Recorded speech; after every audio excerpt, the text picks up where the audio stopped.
अस्सलाम वालेकुम गाइस।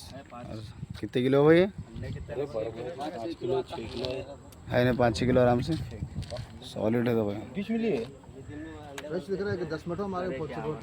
हाँ बगदल ब्रिज के बाद आ जाओ भाई, बड़े बड़े पठाना मार रहे हैं भाई लोग। तुम किधर फिर रहे हैं? चिच्चा ने भी पूरा रिकॉर्ड तोड़ दिया 7-8 किलो के मार के। हाँ चिच्चा तुम आना जी। और कितने है अभी इसमें? ये भी 2-3। हाँ माशाल्लाह। कितने 4 है इसे? जरा मुँह बताओ इसका। 3 है। डालो भाई।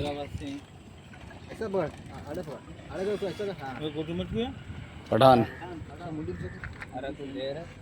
ये हमारे अतिड़ियांग बीज लगते हैं। अतिड़ियांग को हेलो